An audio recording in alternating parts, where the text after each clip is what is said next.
Bonjour, donc aujourd'hui on va faire la dérivabilité. Donc la notion de dérivabilité est une notion très très importante. Pourquoi? Parce qu'elle est utilisée de manière universelle dans beaucoup de domaines et elle nous permet de résoudre beaucoup de problèmes. Donc voilà, donc on commence par un petit rappel. Ensuite, la dérivabilité d'une fonction en un point. Et dans ce paragraphe-là, on va voir qu'est-ce que c'est qu'un nombre dérivé d'une fonction en un point. Et à la fin, l'approximation affine d'une fonction au voisinage de x0. Voilà, donc étant donné une droite AB, alors c'est quoi la droite en fait? C'est l'ensemble des points d'abscisse x et d'ordonnée y. Alors cette droite admet une équation qui s'écrit sous la forme y égale à m de x plus p. C'est quoi x et y? Comme j'ai dit, ce sont les coordonnées des points m de la droite. Et c'est quoi p? C'est l'ordonnée à l'origine, c'est-à-dire c'est quoi? C'est le y quand on a x égale à 0. Et m, pratiquement, on le calcule comme vous voyez. Donc, c'est yb moins ya sur xb moins xa. Et on l'appelle le coefficient directeur de la droite AB. Alors, c'est-à-dire, pour calculer le coefficient directeur d'une droite, il faut prendre deux points quelconques de la droite et on fait la différence des ordonnées sur la différence des abscisses. Donc, pour bien comprendre la signification de ce coefficient directeur, alors regardez bien, étant donné deux points de la droite, alors la différence des y sur la différence des x. Donc, au lieu de prendre deux points de la droite, il suffit de prendre un triangle rectangle d'hypoténuse, un segment de la droite. D'accord? Donc, et directement, on va écrire M, c'est la différence des Y sur la différence des X. Mais pour simplifier, puisque on prend deux points quelconques, alors on va prendre directement un triangle rectangle de base 1 afin de lire directement le coefficient directeur. C'est-à-dire, si vous avez delta de x égale à 1, alors on va lire directement la pente de la droite. Un exemple, voilà, regardez bien dans cet exemple-là. Donc regardez, on a construit un triangle rectangle de base 1. Alors regardez, la pente c'est la quantité 1,25 à peu près. Voilà, donc et pour la deuxième, si on décale d'une unité, alors on monte combien? 1, 2, 3, 4 unités. Donc la pente de cette droite est 4, m égale à 4. Par contre, la troisième droite, si vous prenez par exemple 1, là on descend combien? 1, 2, 3, 4, 5, 6. On descend 6 unités, donc c'est-à-dire que la pente égale à moins 6. Remarquez bien, lorsque vous avez la droite comme une fonction ou bien comme une représentation graphique d'une fonction croissante, alors la pente est positive. Mais quand on a la droite comme représentation d'une fonction décroissante, alors la pente est négative et inversement. Voilà, donc pour s'entraîner, on va faire ces exemples-là. Donc regardez bien ici. Donc si vous décalez par exemple d'une unité, alors là on monte combien? 2,25. Voilà, donc la pente de cette droite est égale à 2,25 et remarquez bien que la pente de cette droite est positive. Pourquoi? Parce que, comme je vous ai dit, que la droite est une représentation d'une fonction croissante. Et dans la deuxième, bien sûr, la pente est positive. Lorsqu'on décale d'une unité, alors on monte une. Donc voilà, donc la pente est égale à combien? Égale à 1. La troisième, regardez, si on décale d'une unité, on descend 2. Donc la pente est égale à moins 2. Et remarquez bien que la pente est négative. Pourquoi? Parce que la fonction, ou bien, est une fonction décroissante. Donc la quatrième, donc si on décale d'une unité, alors on descend 3. Donc m égale à moins 3. Donc remarquez, la cinquième droite est une droite verticale. Alors si on décale d'une unité, alors on peut monter ou bien descendre une infinité des unités. Donc là, la pente de cette droite est l'infini. Donc dorénavant, la pente d'une droite verticale est toujours l'infini.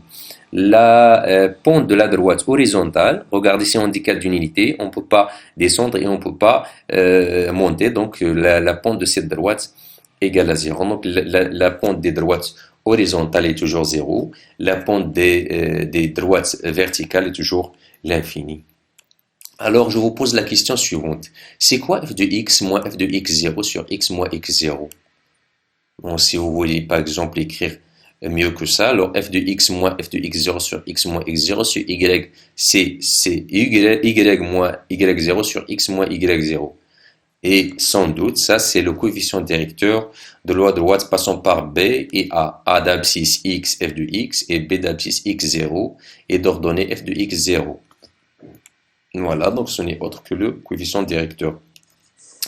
Maintenant, on passe à la dérivabilité d'une fonction en un point. Et on va savoir qu'est-ce que c'est qu'un nombre dérivé d'une fonction en un point.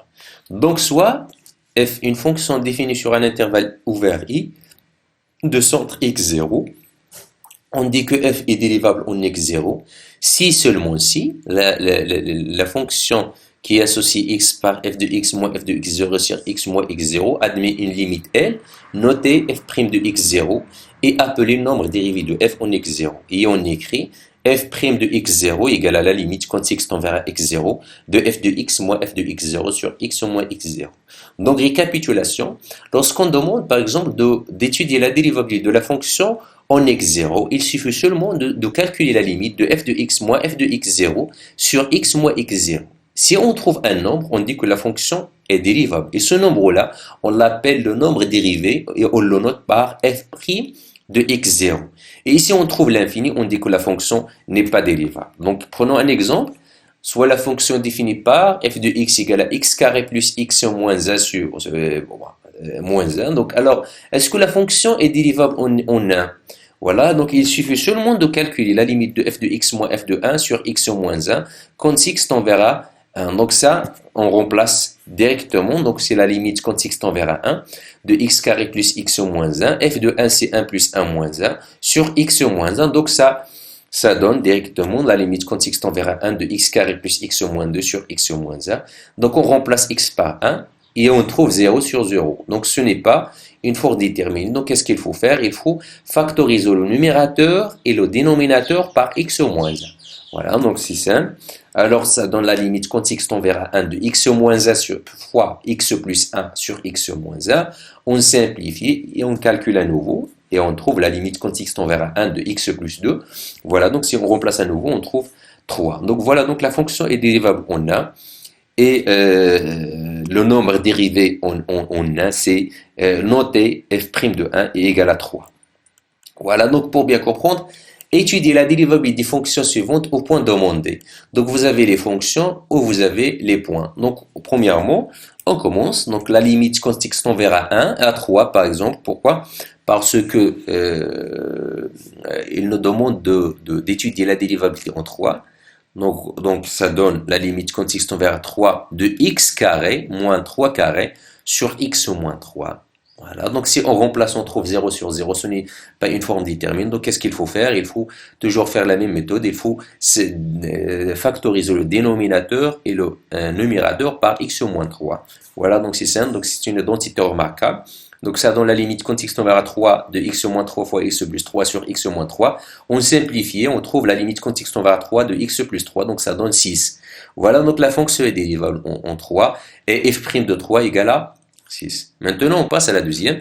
Donc, la limite, il nous demande d'étudier la dérivabilité de la fonction en 1. Donc, il suffit de calculer la limite en 1 de f de x moins f de 1 sur x moins 1.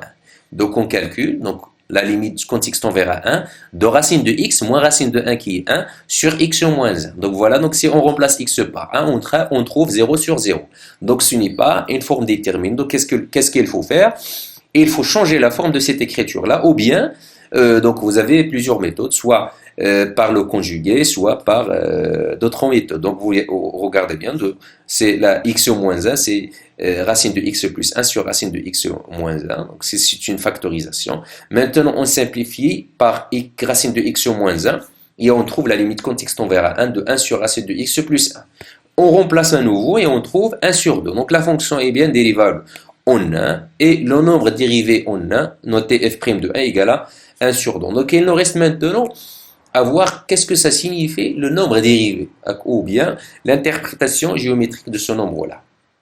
D'accord? Donc regardez bien, lorsqu'on dit que la fonction f est dérivable en x0, c'est-à-dire c'est-à-dire lorsqu'on fait tendre x vers x0, la quantité f de x moins f de x0 sur x moins x0 tend vers un nombre noté f' de x. Mais remarquez bien que lorsqu'on fait tendre x vers x0, la droite AB va devenir en fait la tangente à la courbe. Donc, puisque f de x moins f de x0 sur x moins x0 est devenu f' de x, et la droite AB est devenue la tangente, alors f' de x, ce n'est autre que la pente de la tangente. Voilà, donc lorsqu'on dit que la fonction est dérivable, ça signifie géométriquement que la tangente, ou bien la courbe de la fonction admet une tangente dans ce point d'abscisse x0. Voilà, regardez bien, la pente, ou bien la tangente de la courbe en x0, c'est ça, et la pente de cette tangente-là, c'est le nombre dérivé. Donc f de moins 1, parce que x0 égale à moins 1, égale à moins 4. Regardez bien, si on décale d'une unité, on descend 1, 2, 3, 4 unités. Donc ça veut dire quoi? F est dérivable.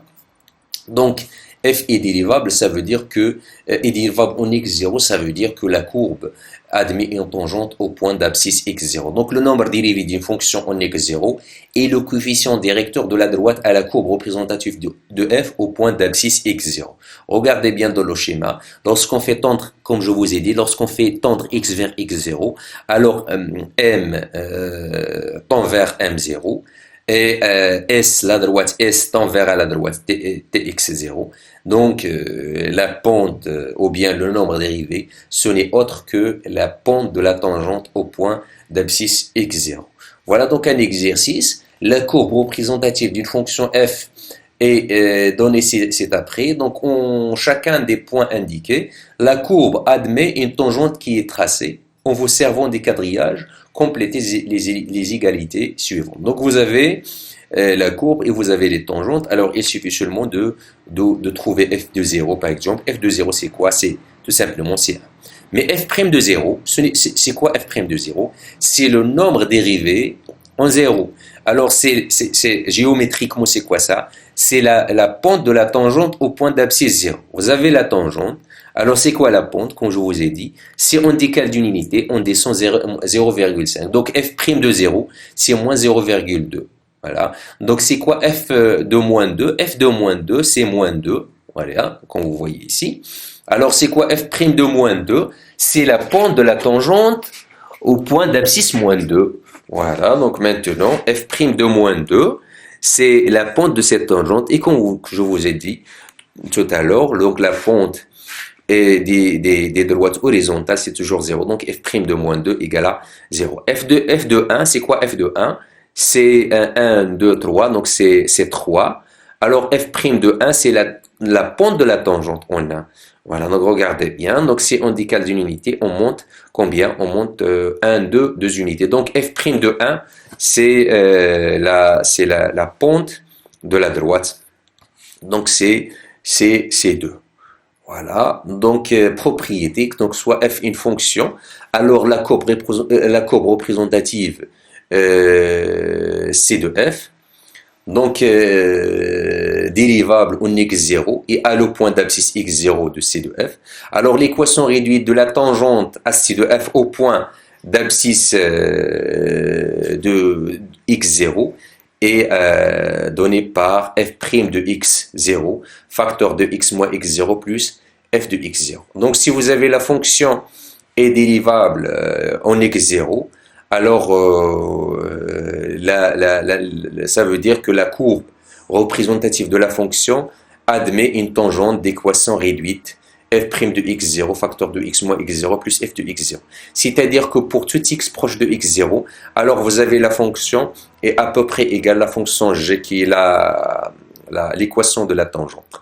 Donc égale à f' de x0, facteur de x moins x0 plus f de x0. Donc c'est ce qu'on appelle, cette fonction g, ce qu'on appelle l'approximation affine de la fonction f au voisinage de x0. Donc, prenons un autre exemple.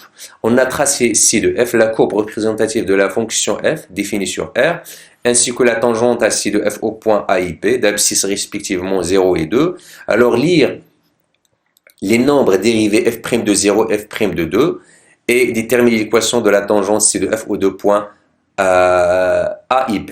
Voilà. Donc premièrement, la lecture de dérivée f' de 0. Regardez bien, f' de 0, donc 0, donc c'est la f' de 0, c'est la pente de la tangente au point d'abscisse 0. Voilà, donc regardez bien si on décale d'une unité. Voilà, on monte 1, 2, 3. Donc f' de 0, c'est 3. Voilà, donc maintenant, on cherche la tangente, ou bien l'équation de la tangente au point d'abscisse A. D'accord? Donc regardez bien. Donc l'ordonnée à l'origine, c'est quoi l'ordonnée à l'origine? C'est 1, comme je vous ai dit tout à l'heure. Et la pente égale à 3. Donc l'équation s'écrit sous la forme y égale à 3x plus 1. Donc c'est tout simplement, on cherche la pente et l'ordonnée à l'origine. Voilà, une approximation affine d'une fonction au voisinage de x0. Lorsqu'une fonction f est dérivable en x0, et une bonne approximation affine de la fonction f lorsque x est voisin de x0 et g égale à f' de x0, facteur de x moins x0 plus f de x0. C'est-à-dire pour tout x plus proche de x0, alors f égale à peu près g qui est f' de x0, facteur de x moins x0 plus f de x0. Voilà un exercice. Regardez bien, si vous avez une fonction définie sur l'intervalle AB et dérivable en 1, telle que f de 1 égale à moins 1, f de prime de 1 égale à 2, alors trouvez une approximation affine de f au voisinage de 1. Donc une approximation affine de f au voisinage de 1 et g de x égale f' de 1 facteur de x moins 1 plus f de 1. Donc c'est l'équation de la tangente, c'est l'équation de la tangente au point d'abscisse 1. Alors si on remplace f' de 1 égale à 2, f de 1 égale à moins 1, donc ça donne 2 facteur de x moins 1, donc ça donne 2x moins 3. Donc maintenant, une valeur approchée de f de 0,8, et puisque 0,8 est plus proche de 1, alors au lieu de remplacer dans f, on remplace dans g. Donc g de 0,8 égale à 2 fois 0,8 moins 3, donc ça donne moins 1,4. C'est une approximation de 0,5 par la fonction f. Voilà. Voilà. Donc maintenant, un exercice à faire. Voilà. Un autre exercice.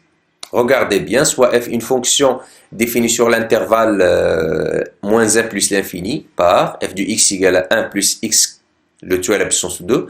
Alors, de déterminer le nombre dérivé de f en 0. Trouver l'équation de la tangente à la courbe représentative de f au point d'abscisse 1.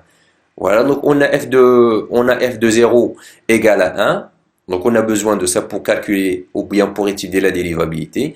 Donc pour étudier la dérivabilité, comme je vous ai dit, on calcule la limite quand x tend vers à 0 de f de x moins f de 0 sur x moins 0. Donc on remplace. Qu'est-ce qu'on trouve? On trouve la limite quand x tend vers à 0 de 1 plus x le tout à la puissance de moins 1 sur x. Voilà, donc on remplace. Voilà, donc c'est une identité remarquable. 1 plus x le tout à la puissance de moins 1, ça donne x facteur de 2 plus x. C'est seulement une simplification sur x. Donc si on remplace, on trouve 0 sur 0. Donc ça ne marche pas. Pourquoi? Parce que c'est une forme indéterminée. Donc on simplifie par x et on trouve la limite quand x tend vers à 0 de 2 plus x. Voilà, donc si on remplace x par 0, qu'est-ce qu'on trouve? On trouve 2. Donc la fonction est dérivable en 2. Et f' de 0 égale à 2. Voilà donc ce qui implique que la courbe de la fonction f admet une tangente au point d'abscisse 0 de coefficient directeur 2. L'équation de la tangente, bien sûr, s'écrit sous la forme f' de 0, facteur de x moins 0 plus f de 0. Si on remplace, on trouve 2 facteur de x moins 1 plus 1 et ça donne 2x plus 1. Voilà donc un exercice à faire. Montrer ce qui suit. Au voisinage de 0, tangente de x est à peu près 0. C'est-à-dire, on cherche à écrire l'approximation affine de la fonction au voisinage de 0. C'est-à-dire, on cherche l'équation de la tangente à la courbe de la fonction au voisinage de 0, et ainsi de suite. Voilà donc un autre exercice pour bien comprendre et pour s'entraîner.